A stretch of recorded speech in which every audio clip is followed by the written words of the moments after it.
morning, you guys, it's Karen, and I thought I would come and give you a health update because obviously I haven't been doing YouTube videos for quite a while. Excuse me if I can't speak properly. I am so tired, which I will tell you about. But yeah, I thought it was worth coming and giving you a kind of migraine update, menopause update. That's the main things that I'm kind of struggling with at the moment. So, migraine update. I honestly can't even remember where I was last year, other than I don't think I've tried anything majorly new between the last time I spoke to you now, other than I did try something called Rimagepitant. I think the tablets were actually called Vyepti, maybe, or something like that. But it was another type of painkiller. So it wasn't a preventative treatment, it was an acute pain relief.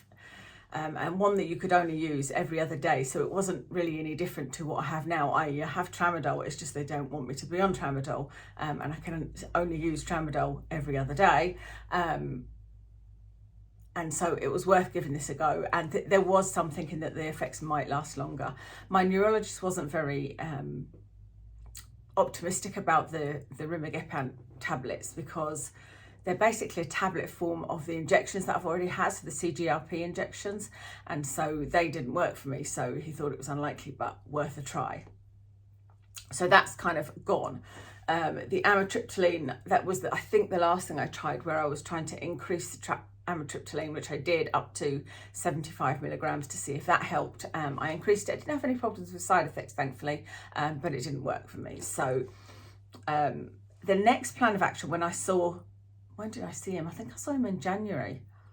Yeah, I saw him in January. And my next course of action, it was my choice, basically. He'd given me a list of medications and I was to choose one to try. And they're all quite serious medications, you know.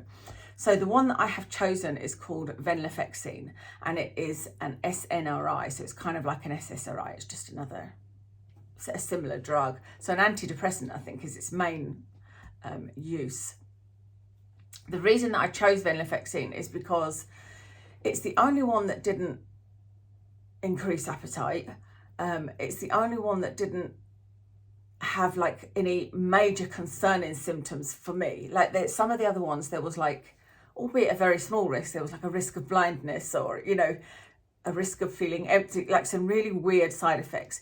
This one isn't great. It's got a risk of nausea and insomnia, which would be an absolute nightmare for me at the moment, because I'm on Wegovy, and so, as you guys know, and I haven't had any side effects at all, other than a very occasional little bit of nausea.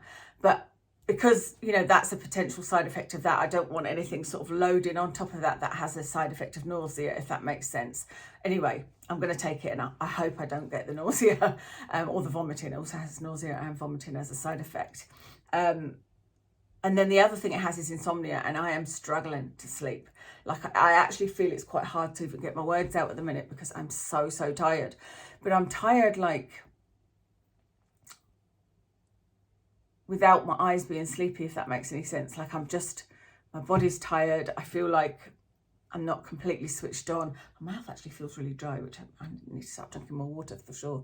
But that, I think, is the menopause. So I'll tell you about that in a minute, because there's a lot of menopause symptoms still going on. So yeah, that's where I am with the migraine. I wasn't able to just get a prescription for venlafaxine because it's an SSRI. It's not one that can be mixed with, or it needs to be mixed very cautiously with other things, and the other things are amitriptyline is one of them, and tramadol is the other. So they are also ones that affect the serotonin, and an SNRI that I'm taking, this venlafaxine, affects the serotonin, and so you are at risk of this thing called serotonin syndrome. So we had discussed that, the neurologist and I discussed that, and he said you will still be able to take tramadol, but I needed to reduce my amitriptyline like way down, like back down to 25 milligrams. And even before I increased my amitriptyline to 75 milligrams, I was kind of happily on 40 or 50 milligrams. That's what was helping me with the nighttime bladder issues and also with sleeping. So yeah, before I could get venlafaxine, I had to reduce it down to 25 milligrams. So that's what I've done.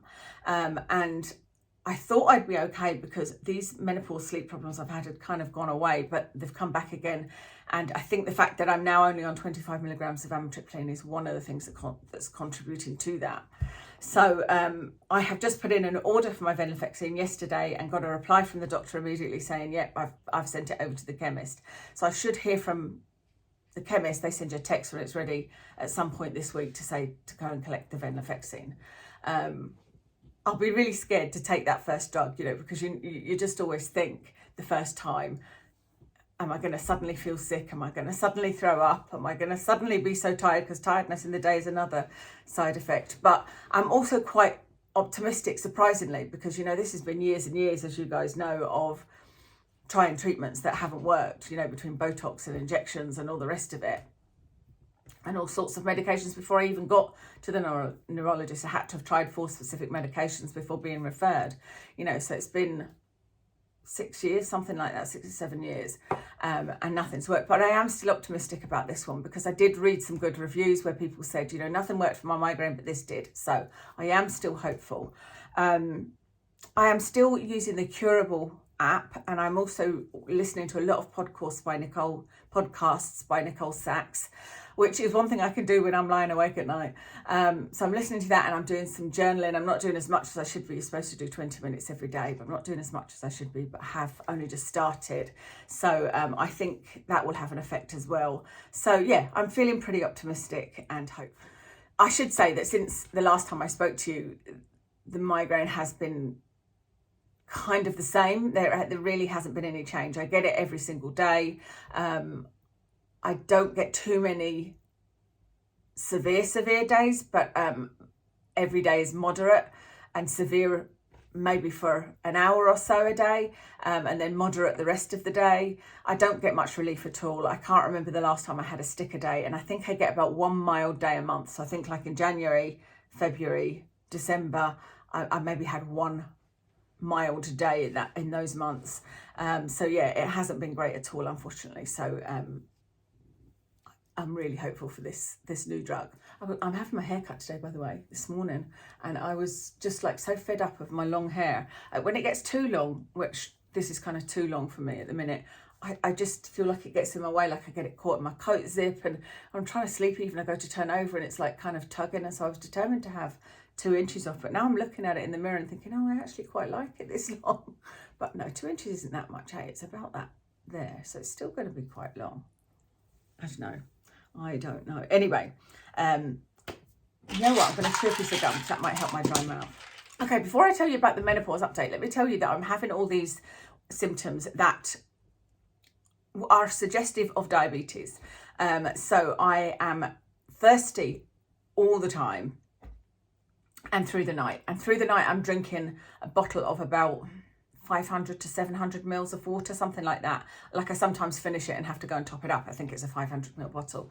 So I'm drinking a lot of water, regardless of whether I'm having a drink or not, because I used to find that happened sometimes if I had an alcoholic drink, even though I don't drink very much, or if I had a Chinese takeaway, which is very rare, but I think maybe the MSG in it or something would make me really thirsty. So it's none of those things, but I just seem to be really thirsty. I've also got really bad sort of pain and heat in my feet at night that it's just awful. It's like one of the things that's keeping me awake, but most of the time I'm just wide awake. But yeah, really, really hot feet. This could be related to the menopause. Going to the loo frequently, although thankfully not too bad at night, because that would just be awful as well. But I don't think that it's diabetes, because I've been testing my blood sugars. Because I'm on Wegovy, I wanted to see how it would affect it. And I've also had my HbA1c done, and they're all fine. So it's not diabetes, but it's weird that I'm kind of mimicking the effects of diabetes. It may be because I'm eating a little bit less protein. And so I'm eating a little bit of carbs, not really more than I was, but more without the protein to balance it out, if that makes sense. So that's going on with that. But then there's the whole menopause thing. So I thankfully have not had any problems with bleeding since December. So what's that now, March? So I'm back on that sort of countdown, if you like, that I just want to get to a year of having no periods. And it's funny because I was asking my husband about it. He knows that I'm trying to get to that year, but I said to him, do you actually know why? And he's like, not really. He said, I know it's got something to do with the migraines and it's but I'm not really sure. It's something to do with HRT. So the reason I'm trying to get to that year, and the reason I'm keen on getting to that year without having a period, is because at that point you can take continuous HRT. So you can take it, you could get a kind of even level of hormones. So you can take the progesterone every day. You'll still need to take the progesterone if, like me, you have a womb, and you can take the estrogen every day, but the same amount, and the same amount every day for the whole month, and it's just a continuous thing. And so that is much better for migraine because there's not that up and down of hormones. And also it means you don't have periods, because when you're taking it cyclically, which is when you're still having periods, you take the progesterone only for 2 weeks, and so you go through that sort of same cycle and you still often get a withdrawal bleed. But once you've gone a year without them and you're postmenopausal, you shouldn't be bleeding at that stage. So that's why I'm hoping to get to that stage, because I'm not on any HRT at the moment, because the HRT being cyclical worsens my migraines. But I'm hopeful that by the time I get to a year without periods and I'm postmenopausal, that I will hopefully have something, probably a drug, but something that has made my migraine much better. And if I still have any symptoms of menopause, I can then take the HRT because it will be continuous and hopefully won't affect my migraines. Don't know if that all makes sense to you.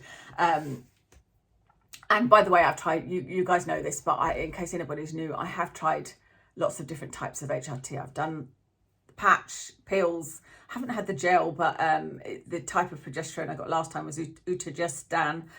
So that's the one that they recommend if you're sensitive to progestins, and so that's what I'm trying to get to a year. So far so good this year. Nothing in 2024. So maybe, who knows, maybe this is my year.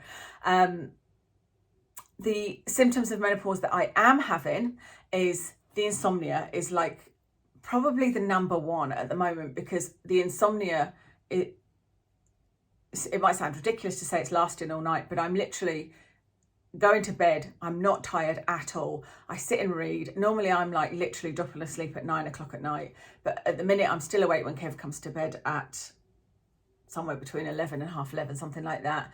Then I'm tossing and turning. We've even tried sleeping in separate rooms, which sometimes happens anyway because of his snoring. So we're trying to sleep in separate rooms at the minute, just to see if like me having the whole bed to like throw my legs around will help. And also he then doesn't get, a disturbed night, because there's a nice comfy bed in his study. So insomnia, it's really, really bad. And some of the things that are keeping me awake are also menopausal, so hot flushes. So I'll just suddenly wake up and I'm like, completely feel like I'm in an oven and I have to throw all the covers off, and then the next minute I'm cold and I have to pull the covers back on. The hot feet that I mentioned, that's kind of a diabetic neuropathy type of symptom, but the hot and painful feet, I'll tend to put the Watson's Cool Mat in my bed. It's an old one that he doesn't use, but I'll put that in my bed and it's really lovely to put my feet on.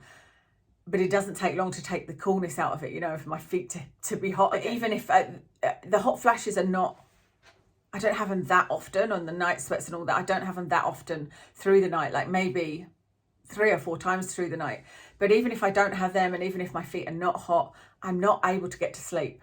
And even if I am really, really tired, it just seems I'm not able to push over that edge, if you know what I mean, where you're lying there, you're so tired, and I'll turn on one side and I'm not comfortable, and then I'm like, right, okay, I'll turn on the other side. I'm like, all right, okay, I'm comfortable. And then a minute later, I'm like, no, I'm not comfortable again. I'm not sure what I'm not comfortable with, but I'm just not in a comfortable position. And I just can't get to that stage where I'm like fully asleep. When it does happen that I fall asleep, which nowadays is like 1, 2 o'clock in the morning, I will then wake up again at 3 o'clock. Or if I go to sleep at 11, I'll wake up at 1 and I'll be awake and then can't get back to sleep again. And then if I do get back to sleep again, I'll wake up again an hour or so later. So that's how it's been going. And I've been doing that for about 3 or 4 weeks now. Like I can't actually remember the last time I slept all the way through the night. I had about 3 or 4 nights ago, I had a better night where I slept, I think 4 or 5 hours in a row, and I was like, wow, this is great. But then it was just a one-off. I've got yoga this afternoon, this morning I was like, should I cancel it, should I not? Because you get kind of penalised the later you cancel a yoga class. With my gym, it's a weird one. It's like if somebody else takes your place, then you're fine. You don't get a black mark against you for cancelling it, if you like. But the closer it gets to the class, the more unlikely it'll be that somebody takes my place, because it's always full this class. It's yin yoga I'm doing today. And I do think yoga has helped in the past. So I'm determined to still try and go to this class. And yin yoga is quite relaxed. It's not too, throwing yourself around or anything. Like tomorrow's, which is vinyasa yoga. So I'm going to still try to go to that. I've got my hair cut this morning to go to, which that'll be nice. I like having my hair washed and cut and whatnot. I find that quite relaxing, actually. But yeah, I don't know what else I can do about this insomnia. I might actually tonight take a diazepam and see if that helps, because I do have that for helping with my headaches, with my migraine, but I don't use it very often. I have that for kind of all sorts of things, but I only get it every 6 months, and I only get, I don't know whether it's 20 tablets I get, something like that.